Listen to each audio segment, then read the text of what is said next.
শরতের ভোরের এক অদ্বিতীয় অনুভূতি এই মহালয়া। অমাবস্যার অন্ধকার কাটিয়ে ভোরের প্রথম আলোর ছোঁয়ায় বাজতে শুরু করে বীরেন্দ্রকৃষ্ণ ভদ্রের মহিষাসুর মর্দিনী।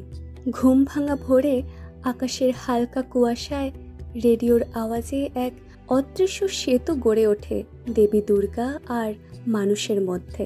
ছোটবেলা থেকেই মায়ের ডাক, ধূপের গন্ধ আর সেই আবৃত্তির মন্ত্রমুগ্ধ সুরে মনে হতো সত্যি মা দুর্গা আর সেই আলোকসজ্জার দিন এগিয়ে আসছে।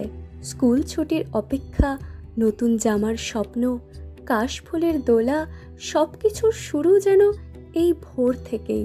মহালয়ার এই দিনে পূর্বপুরুষদের তর্পণ হয়, পিতৃপক্ষের সমাপ্তি আর দেবী পক্ষের সূচনা হয়। প্রকৃতির সঙ্গে মানুষের সেই প্রাচীন যোগেরই এক উৎসবমুখর রূপ। দেবী পক্ষের এই সূচনা মনে করিয়ে দেয় অশুভের বিরুদ্ধে শুভের জয় অবশ্যম্ভাবী।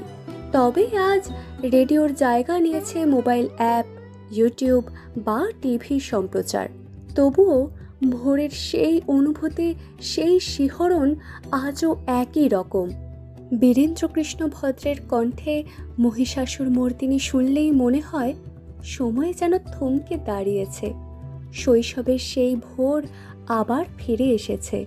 প্রতি বছরের শরতের এই ভোর জীবনের প্রতিটি অন্ধকারের পরে আলোর পথের মতো আসে।